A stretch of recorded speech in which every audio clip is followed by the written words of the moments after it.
Unlike many other professions in the world, a dancer's career is done by the time that they are 35 years old.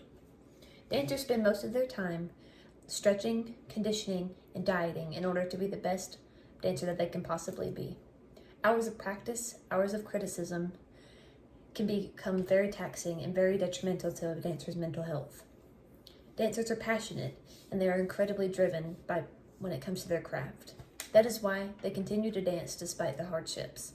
Martha Graham once said, "Great dancers are not great because of their technique. They are great because of their passion." Learning and understanding the struggles that come with dance and the hard work that it takes to become great will earn performers much needed respect. First, I will discuss what it takes to become a professional dancer. Second, I will discuss the course of a dancer's career.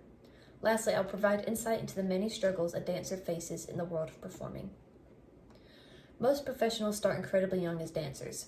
As soon as they make the commitment to dance, they are expected to follow a strict rehearsal regimen. Many of them dance 4 to 5 times a week, up to 3 hours a day.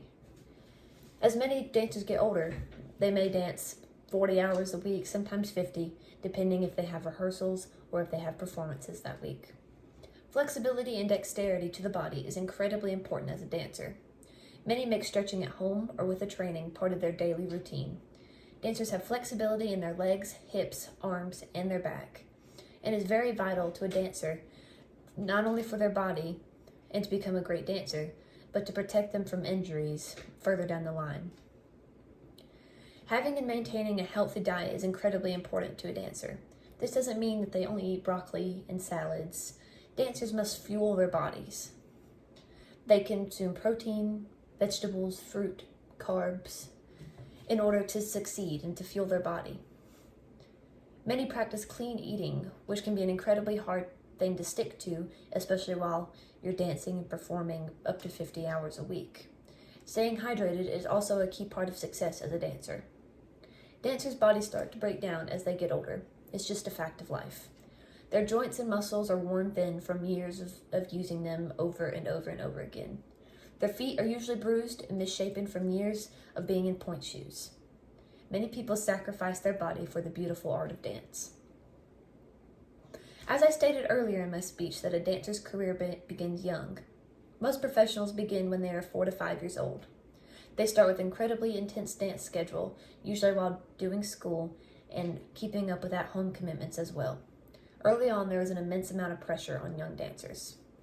Growing into adolescence, many dancers grow with the dance company. They must audition constantly for new roles and new performances. Obviously, everyone must face rejection and criticism in their lifetime, but dancers face an overwhelming amount of it. Once dancers reach the age of 18, they are eligible to dance for professional companies as a career. All the companies require an audition process in order to be accepted. After auditioning, they are either welcomed into the new company or sent away to prepare more for the next year. A career is shorter in dance than it is with most other professions. Dancers usually may stop dancing by the time that they're in their mid-30s. Their bodies take a beating from dance. That for many, it is impossible. That is why for many it is impossible to continue after that time. Injuries are also incredibly hard to recover from as a dancer. A broken foot or even a pulled muscle can put someone out permanently. Dancers work their whole lives putting every ounce of themselves into what they love to do, and it ends so quickly, and sometimes it can end very suddenly. A dancer's diet is incredibly important. As I explained earlier, the correct diet is full of protein and good nutrients for a dancer. For some dancers, they don't follow this diet. Many dancers suffer from eating disorders, such as bulimia or anorexia. Dancers will starve themselves in order to obtain a waif-like figure. For many dancers, they feel ashamed for eating and for fueling their bodies by directors or a dance company. Many feel like a skinny waif-like figure is the only acceptable way to be a dancer. Luckily, these harmful stereotypes are slowly being phased out, but they are still very real in certain parts of the world and in certain companies here in the United States. Slowly but surely, people of color are starting to break down the barriers that were built around the professional dance community. Racism was incredibly prevalent within the community. Racism for African American women, they struggled the most with this battle more than anyone else. They were told that they didn't fit the description of a dancer. Their skin was too dark, their bodies were too strong. Misty Copeland help break down this barrier because she was the first African American principal dancer at the American Ballet Company. She has changed the standard within the world of dance and has paved the way for many other young dancers of color. Dancers receive very little recognition and respect for what they do. Educating and helping others understand the great lengths that they go through will help them achieve the respect that they deserve. We talked about what it takes to become a dancer, what it happens during a dancer's career, and the hardship dancers face within their career.